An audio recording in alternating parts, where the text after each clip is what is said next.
Dialogue and Advocacy Program for 5 years and was acting chief executive in 2023-24. He's an adjunct professor at both the Nelson Mandela University and the University of Cape Town, served in the Truth and Reconciliation Commission, and is a former deputy director of the National Archives. He's also a very well-respected and prolific author, and an archival activist. So I think we are in very good hands in terms of our theme, as you can see. So I'm going to hand over to you. Thanks, Fern. Well, thank you, Helen, and greetings to everybody. It's a real honor for me to be participating in this series. I'm grateful to the Western Cape Archive Service and to Helen and her team in particular for making it possible. I thought that for today, it would be appropriate for me to make a relatively short provocation as opposed to a talk or a presentation. I'm really hoping that some of you will disagree with things I say so that we can have a real conversation before the hour closes. So think of this as a provocation. I'm hoping something will leave you feeling a little bit uncomfortable. What I want to do, three things really. The first is to think about the world we find ourselves in now, in this moment, historically, both globally and here in South Africa. If we care about archives doing work in the world that is meaningful, then we have to be making sense of the world we're in. And I'm going to offer you that reflection both with it's my personal view, but I'm leaning deeply into the kind of analyses that the Nelson Mandela Foundation has been doing in the last 12 months, but particularly since the beginning of this year. And then secondly, I want to just remind us about this memory for justice tradition that emerged in South Africa in the late 70s and through the 1980s and is still alive, thank goodness. And then lastly, offer you just a few thoughts on AI realities and their significance for archive. So let me start with two quotes from Madiba. And I don't want to comment on them, but I'll come back to them right at the end of my provocation, which should be about 20 minutes long. And Helen, you will feel free to cut me short if I start rambling. So the first quote is from 2004. Madiba at the Nelson Mandela Foundation is launching a project, and I'm quoting just a few sentences. He says, "Today we are launching the Nelson Mandela Center of Memory project. We wanted to be part of what we have called the processes of restoration and reconciliation.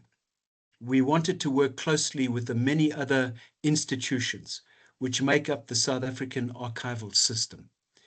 And most importantly, we wanted to dedicate itself to the recovery of memories and stories suppressed by power.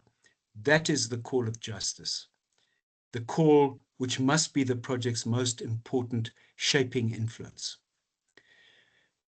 Unquote. So that's 2004. And then going back into a deep problematic archive, the recordings of all Madiba's conversations with the people, family members, lawyers, and so on, who visited him in prison. 1988, his granddaughter Nandi, and I've spoken to Nandi about this. She's happy for me to quote from this conversation. She visits Madiba in Pollsmoor prison, and she's talking to him about her son, a very young child, but she's come to Cape Town to study at UCT. And Madiba then gives her a bit of advice, and just quoting a couple of sentences, he says to Nandi, "Prepare the child well for the life that he is going to lead. He must first and foremost know that he is a Mandela. If he is to be brought here, in other words, to Cape Town, to UCT or another university, he must be taught in the computer field, because that is the future and that is going to change our lives. Even in an ordinary job, like an attorney, he will be asked what he knows about electronics. Think about that, unquote. That's Madiba talking to Nandi, 1988. So the world that we're living in now, the invitation that I received from Helen, which came a few months ago, found me and colleagues at the Nelson Mandela Foundation consumed by the endeavor to make sense of what was happening in Gaza, in Ukraine, Sudan, Venezuela, and the Middle East. And some of the questions we were asking is, how do we make sense of what is happening right now?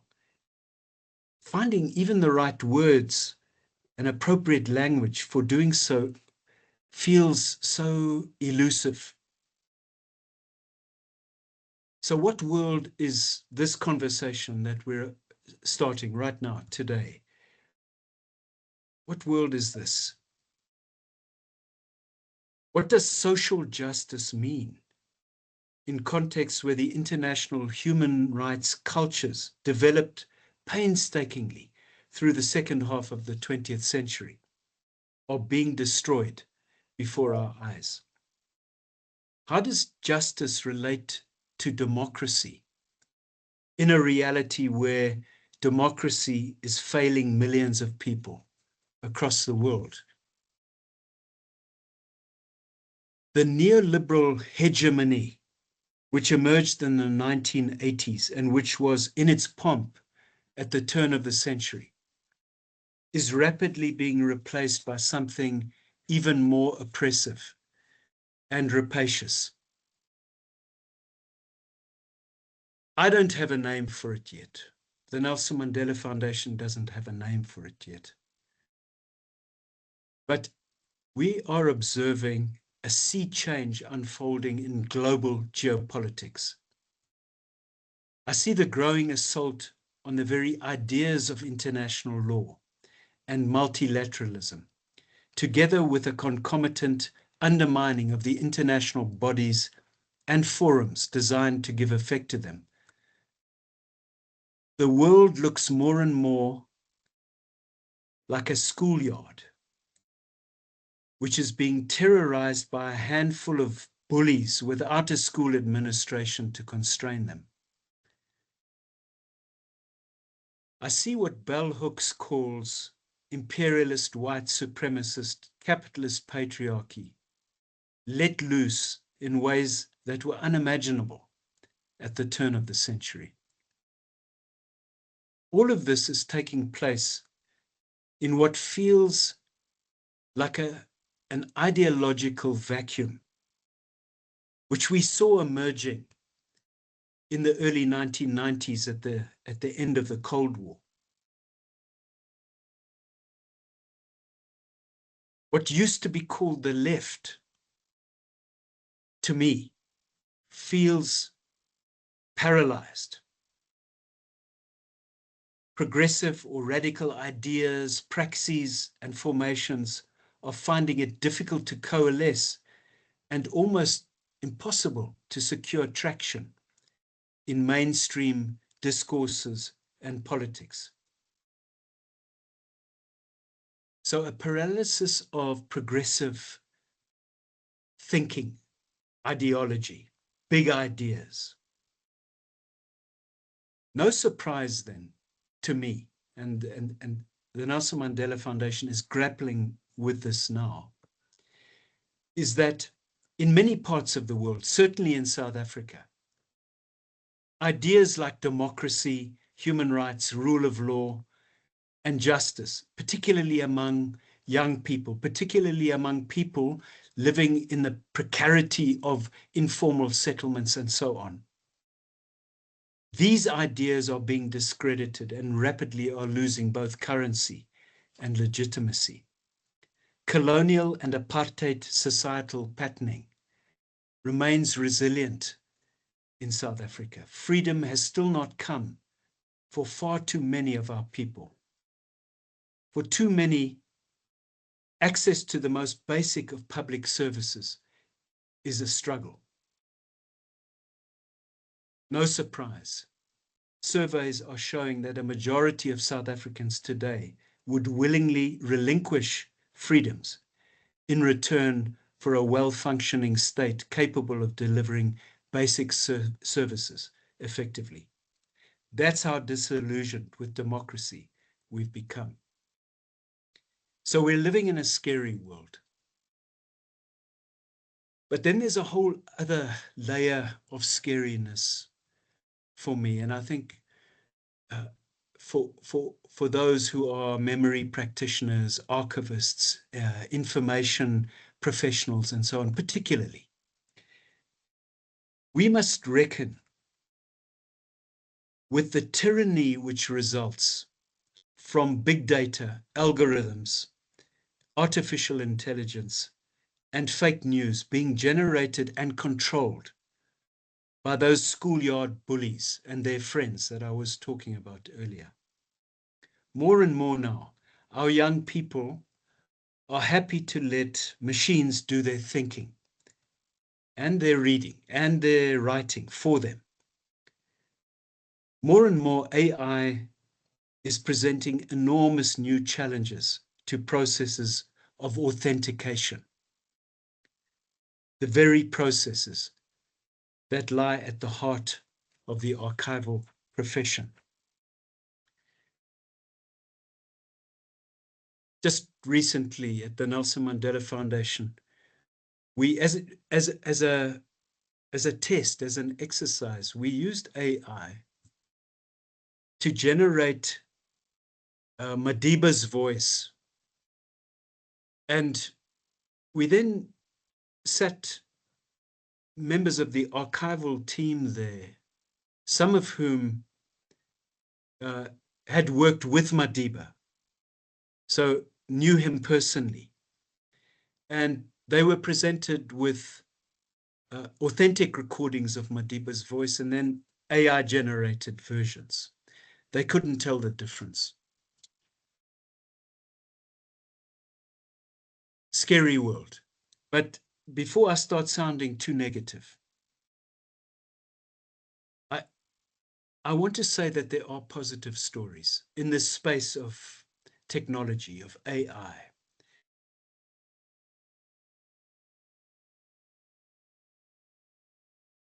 Already, AI, and I'm sure many of you in your workspaces have experienced this.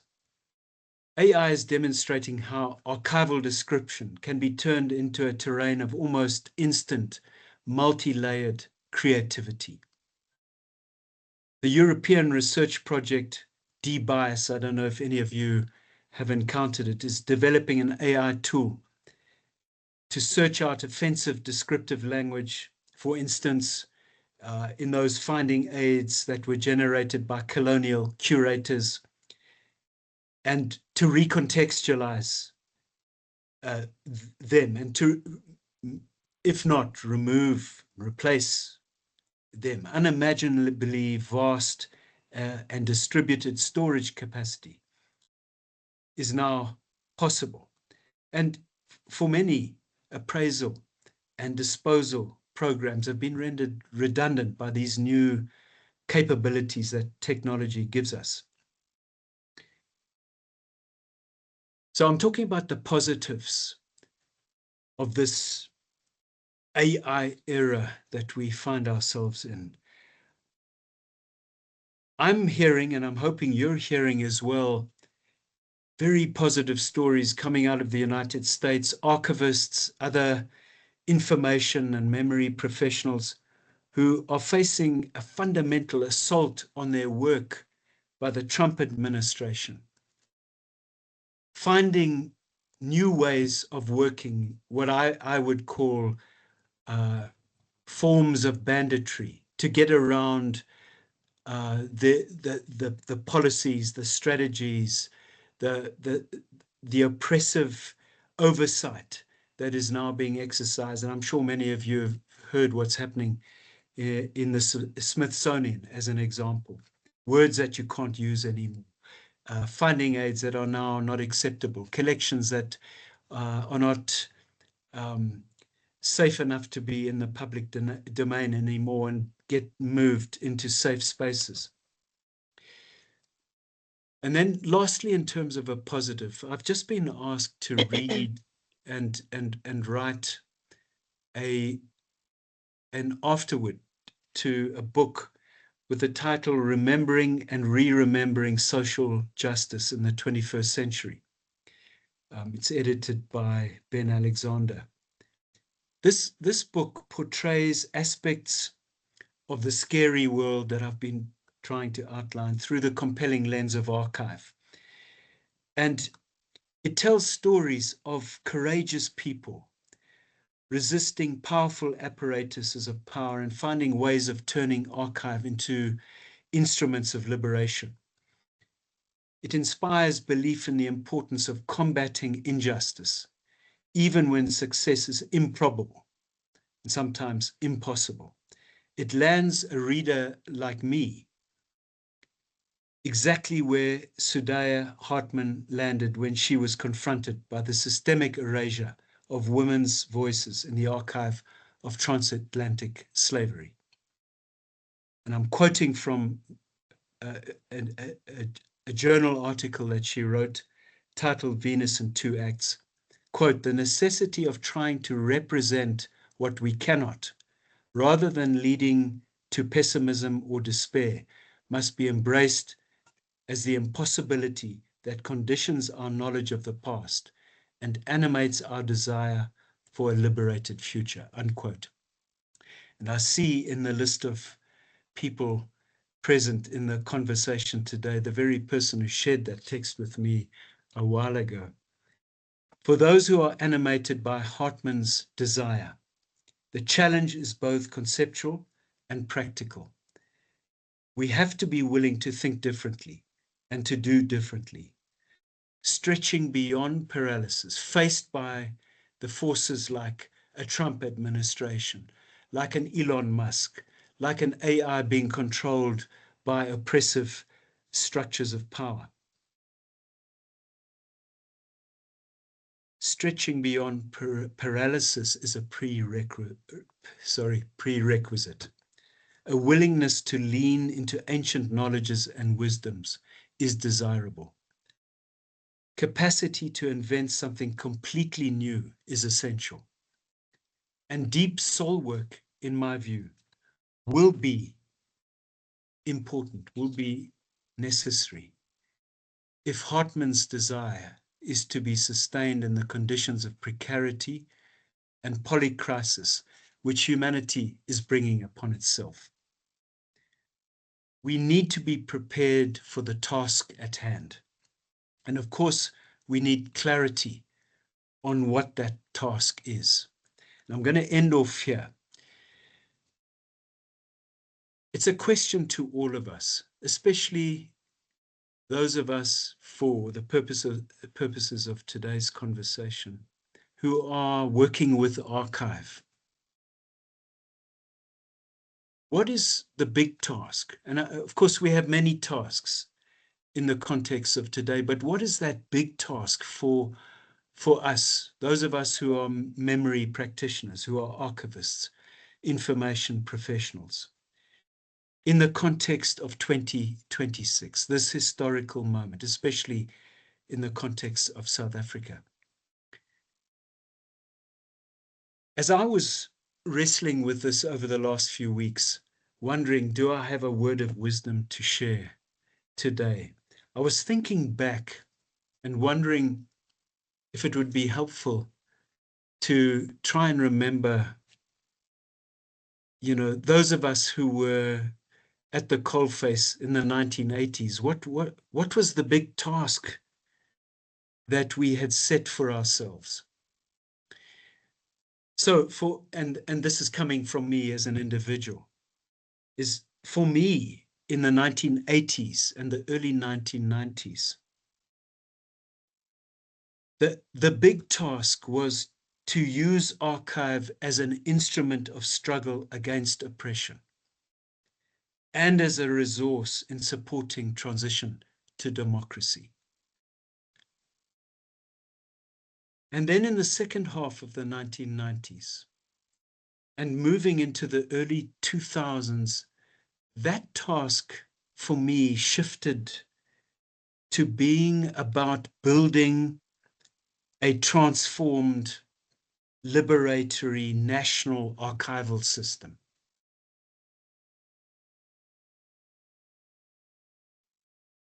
Second half of the 2000s and into the 2010s,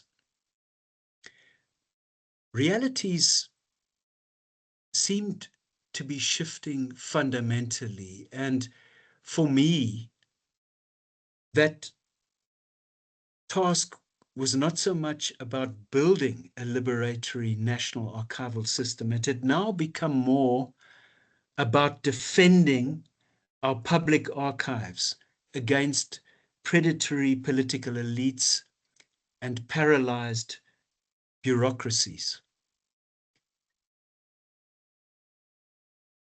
So, as I end off now,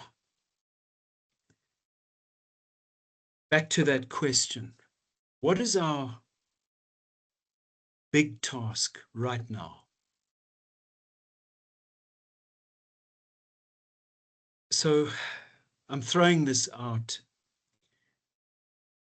as a provocation. I think, and I say I think, I don't have great clarity on this. I don't know if any of you feel like I do. Some days I wake up and I think to myself, am I wasting my time? Is what I'm supposed to be doing today going to make any difference at all in the world? Sometimes I even think that about the institutions I work for. So, am I, barking up the wrong tree here? The world does feel that complex and that confusing. But I want to suggest, well, from where I'm sitting, that the big task for us in this moment is a threefold task. Firstly, we have to keep defending our public archives against predatory political elites and paralyzed bureaucracies. That work is critical for all of us in this moment. Whether we're talking about still fighting to get access to the Truth and Reconciliation Commission archive, making sure that archive is supporting continuing struggles for justice. Whether we're fighting to find out, it's not about access to the Zondo Commission archive. I don't know if you know this, but that Zondo Commission archive has been hidden away somewhere. I've been trying to find out where it is. Nobody will tell me where it is. I've spoken to people in the National Prosecuting Authority who have to use that archive. They don't know where that archive is physically. They don't know where the electronic archive is being held. They have to put in requests for access, wait months and months to get highly redacted versions of records. We have to keep fighting these battles. Land claims, the land restitution process. There are over 6,000 land claims from the 1990s that still haven't been resolved. Many of them are struggling because the files have been lost. The records which were there 10 years ago are not there anymore. We have to be fighting those fights.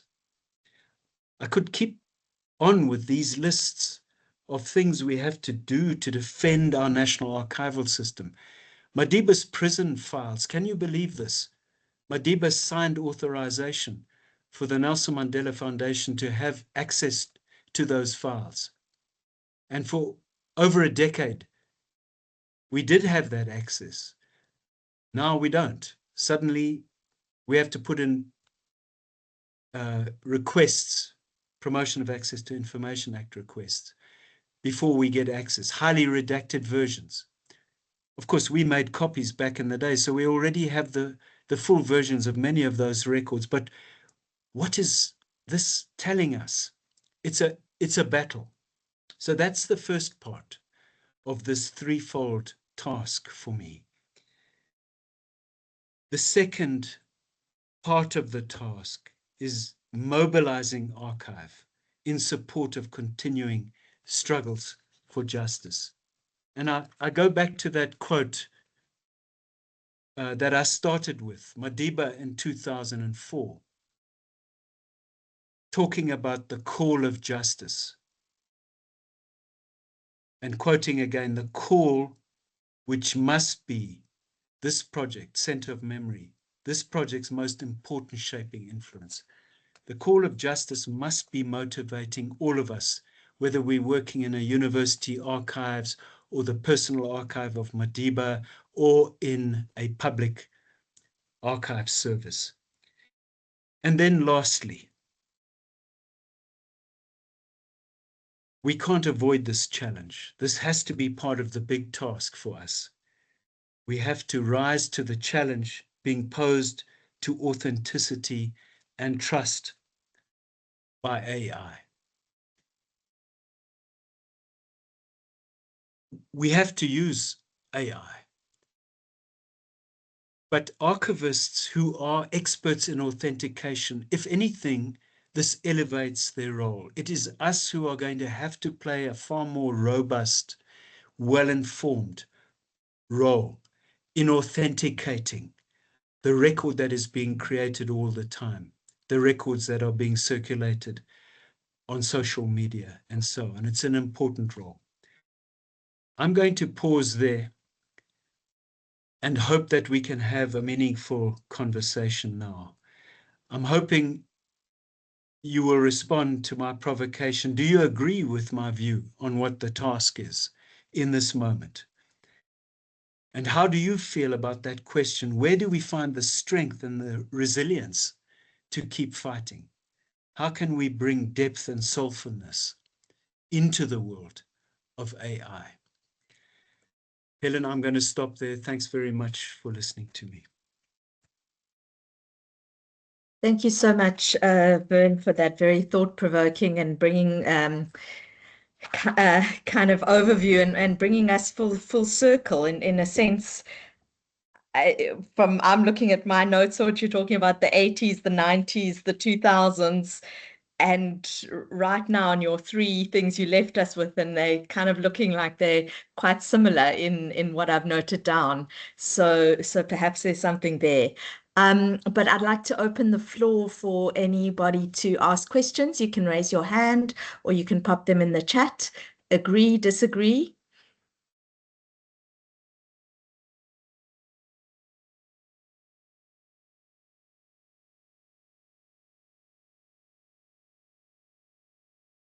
Yes, Namaza. Good afternoon, Van and colleagues on the call. Wow. Sure, yeah, it is thought-provoking. And I must say, I definitely agree with you on the task at hand. And it's so, okay, maybe I must indicate who I am. Okay, I'm Namaza Tingayo. I work at the Western Cape Provincial Archives and Record Service. We are really facing the struggle. The issue, event that you indicated about the very first, all of them, but I'll talk more also on the first one, keep defending the public archives. We are trying. It is an uphill. Defending and also trying to make the powers that be understand the importance of the function and the work that we are doing. And you are right to say it's also against political elites and also paralyzed bureaucracies. You know, for example, just the issues around struggles of resources. That is the biggest struggle that we are also facing with. The struggles of resources for infrastructure, to ensure that the archival records are preserved, protected, and made accessible to the broader public. These resources is about infrastructure, it's about staff, it's about, as we are also now talking about AI, all those AI-related equipment and things that we need for the positive side or the positive stories. That is the biggest challenge that we are sitting with. So that is, again, when I'm saying, when you say keep defending, I'm thinking, in most meetings, we trying so hard to indicate our reason for being and the archives. And in most cases, it's against some hard wars. It's a challenge, but it's a challenge that we keeping on trying. When I'm saying now, we as institutions, the provincial archives, we do have a very good work that to get together with the provinces and national archives, and also, as I say, some of these things we are trying as these public archives sector, but the struggle is real. It is still real, and I know it's coming from long, and you've made examples. I won't touch on that. Another thing, you are very right in terms of the other challenge that we are facing with the rise of the issue of authenticity versus in terms of AI.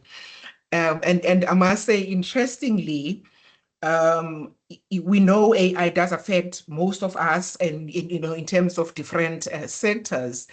But for example, when it comes to the risks, identifying risks in departments, and also linking what the World Economic Forum says in terms of the top risk, which one of them is misinformation.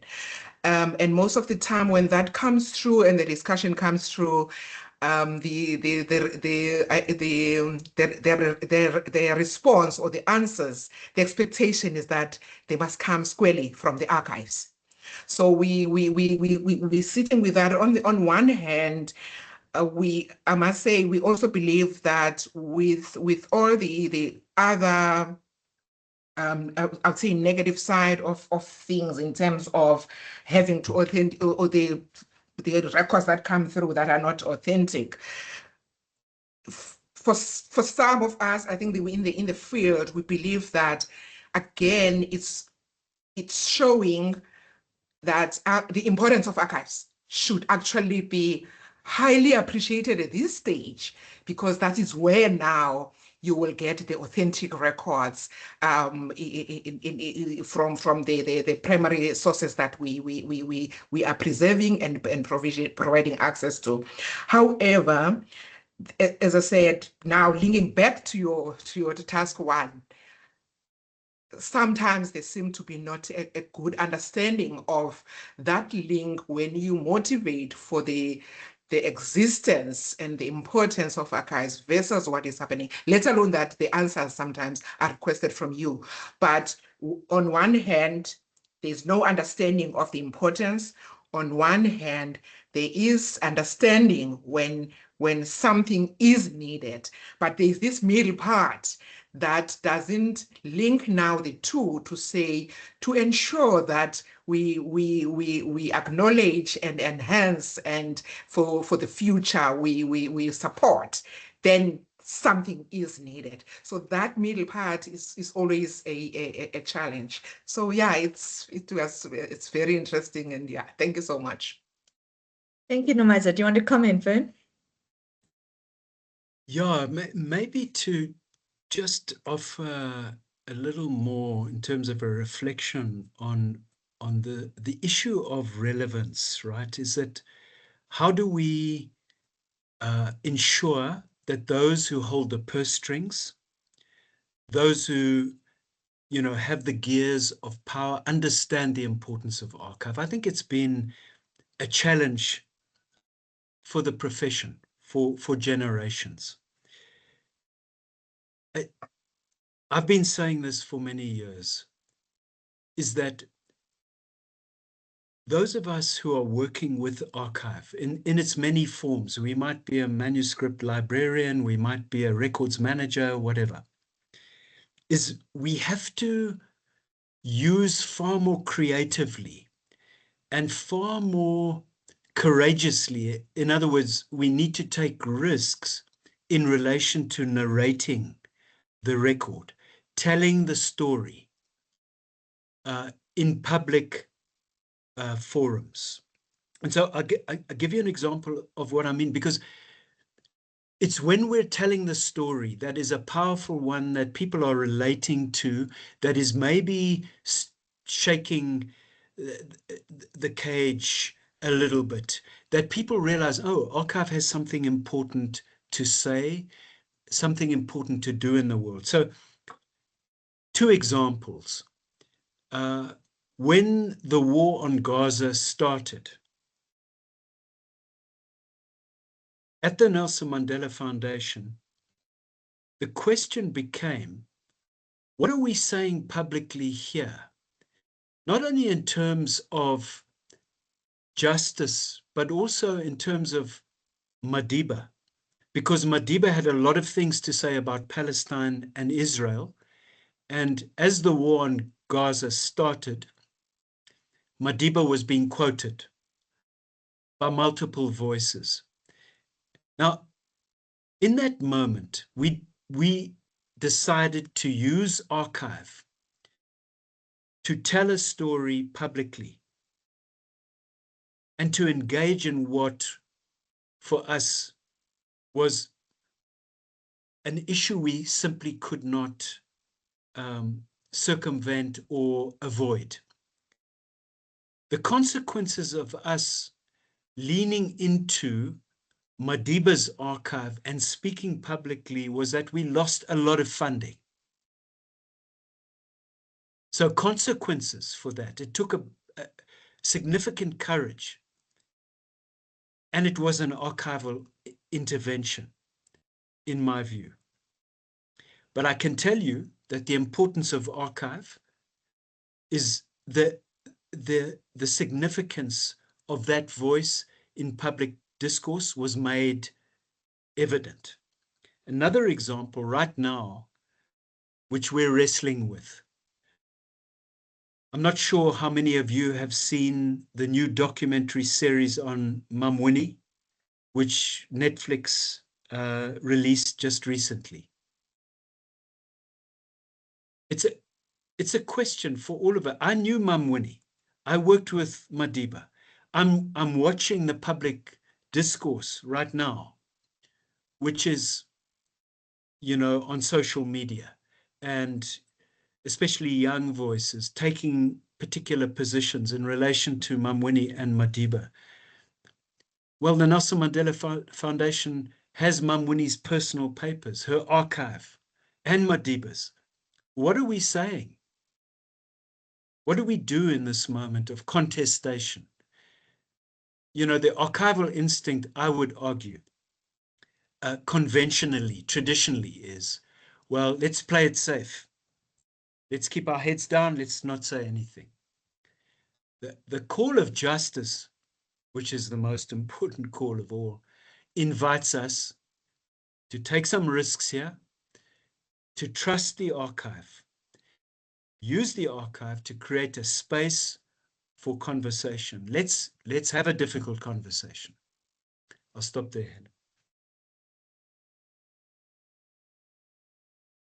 Thank you. Thanks, Vin.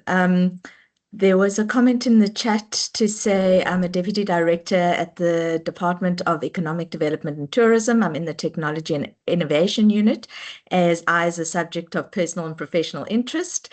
And I found the presentation incredibly interesting. It's different from what I expected in a good way. I haven't thought about the varying risks to archives in the age of AI and how to defend them. My thoughts on the subject are still forming. So that's just a nice comment there. Any other comments or questions?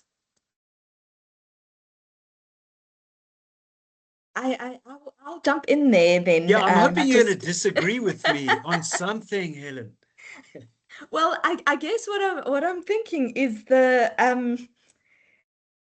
I like that idea of the archive enabling multiple perspectives, right? Because but I think there's a tension there, because I think when we talk about authenticating and authenticity and us as archivists and as archives having the kind of power in that way, like the often the I think the default is to kind of take a more conservative approach, as you say, and to gatekeeping and to a kind of one kind of narrative, the authentic narrative that we hold. So I'm just wondering on your thoughts on the tension between those two things, in terms of AI and authenticating, but also allowing for use of archive in varying ways and interpretations in a modern world. Yeah. I'm traveling a journey with AI, and it's for me extraordinary the extent to which, on the one hand, and I feel very ambivalent, because I'm constantly being presented by texts or inputs in meetings which I can very quickly see have been generated by AI. And there's a tone, there's a register, there's a flatness, there's a lack of depth, of soulfulness to the AI voicing at the moment. And I'm sure it's going to change as AI develops very quickly, which I find problematic, and I'm hostile to. Instinctively, I'm hostile to. But I've also seen again and again how AI can assist one to unlock ideas, unlock sources, voices which have been hidden by structures of power, but also to connect dots that one hadn't been able to do for oneself, right? And so it's both and for me at the moment. And I'm thinking that, in the same way that when you write with a pen, this is like a prosthesis.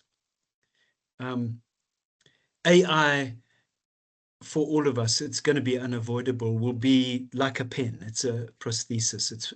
It's doing work for us. And I think the challenge is, as long as we find a way to make sure it's doing work for us, and that's for humanity broadly, but for the individual human being, rather than it controlling us in ways that we're not conscious of. I think it can work. And it can be an enormous help in the tasks of authentication, ironically. Nangamso. Thank you, Helen. Greetings, everyone. Thank you, Vern, for all of your provocations, all of your questions. I think you've given us quite a bit to consider and think about. I think I agree with you on the point that you made in terms of moving beyond the paralysis of thinking, the paralysis of how do we move from this place. The part where I'm not sure that I agree with you on is the how, right?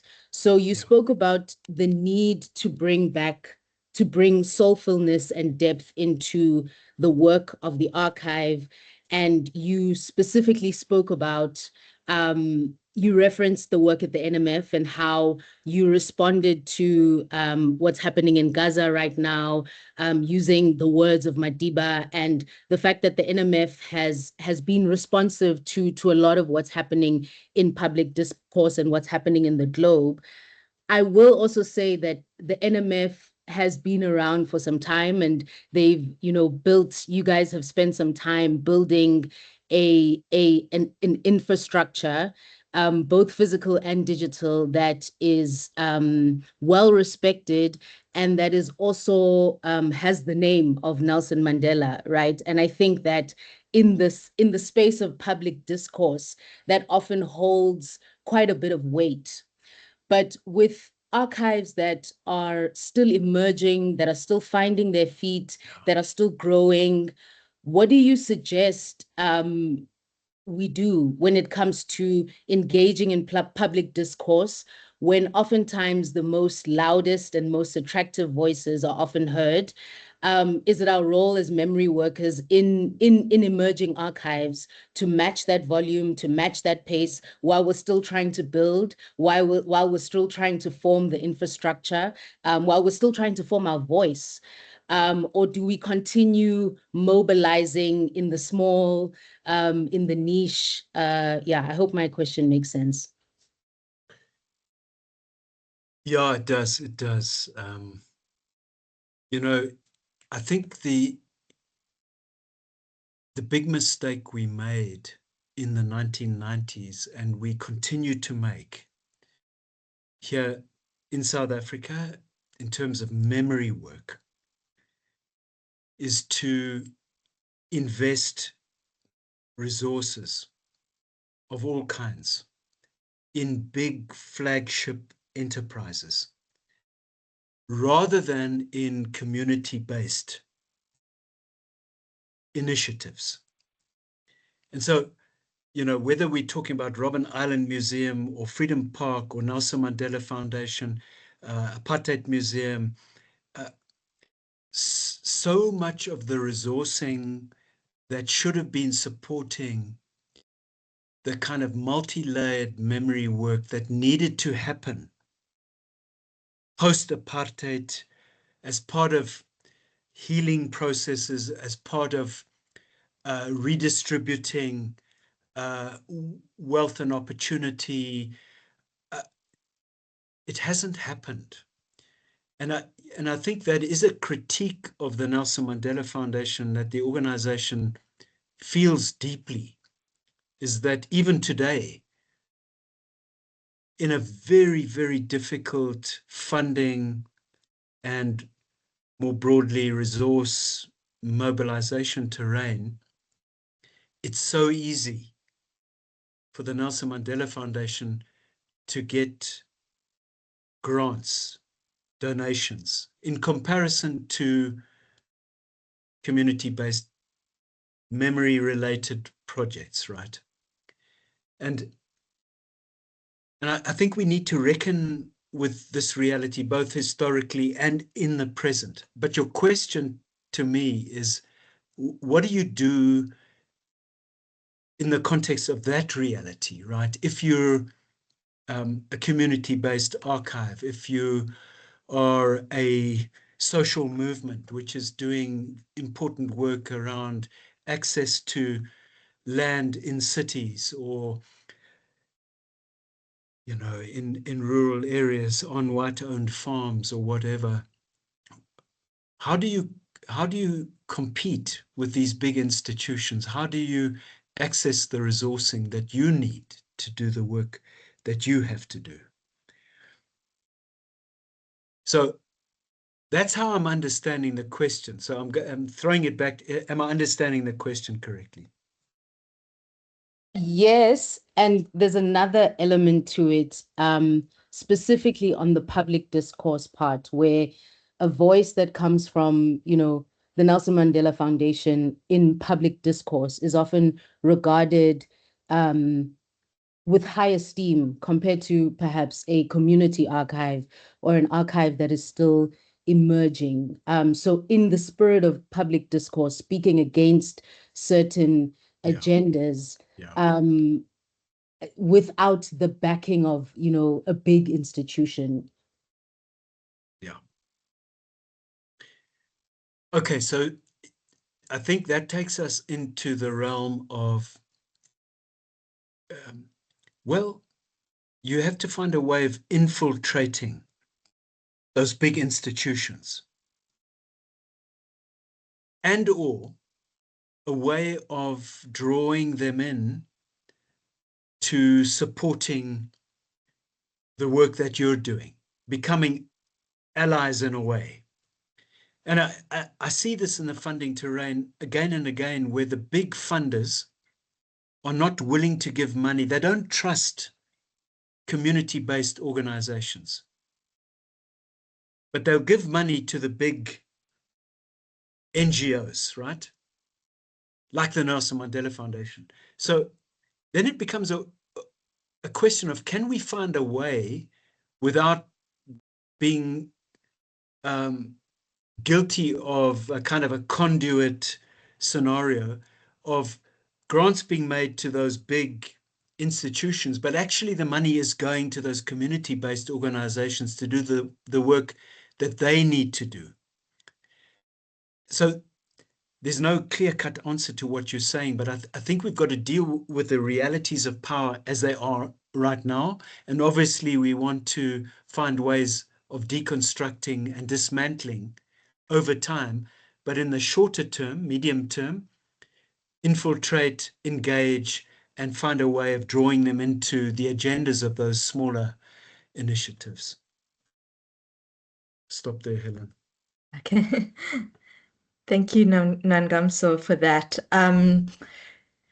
Anybody else got one? If we've got time for a final question or comment.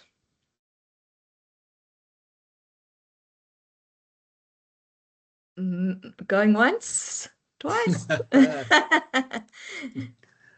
Okay, I think we will. Oh, there, Nicholas, go ahead. Yeah, I'll keep it short. Just in time. Sorry. Thank you so much for this. It was really fantastic to listen to, and I'm sure that in everyone's minds there's been a lot to take from this. Just very briefly to say that I think we are actually so much further than we appear to be in South Africa. But I think the main problem is a coordination problem. I do believe that the capacity is actually there, latent, waiting to just be coordinated better. We need to really believe and invest in ourselves more. And I think that one of the dangers, and you've mentioned this, Vern, is sort of and this is harsh words, but a kind of selling out. You know, if you subscribe to the contract with the, say, the tech bro oligarchy, you know, then of course, you know, once you use that infrastructure, then your data goes along with it and so on. In the meantime, we do have the capacity to build our own infrastructure locally. And I think we need to make that more clear to ourselves and share the news that we have the knowledge, we have the technological capacities locally. We're just not investing in it as let's just say confidently, as we sort of hand our monies over, and then we get the terms and conditions, you know, buy from this provider and put your data here and so on and so on. So well said, well said. I mean, I couldn't agree more. Okay, so on that note, I'm going to leave you, Suzette. Well, first of all, to say thank you so much, Vern, for always being eloquent and prodding us and probing us to think and to defend the archive and to mobilize and to rise to the challenges. I'm taking that challenge and drawing on the soulfulness and the strength and the depth of the archive as we go about the rest of our day and our week. So thank you everybody for joining us, and please do join us tomorrow for our last session about reimagining the archive and moving away from what a traditional archive can look like into some reimaginings of that with Humo Magano. So thank you, Vern. Thank you, everybody. Have a good afternoon. Bye.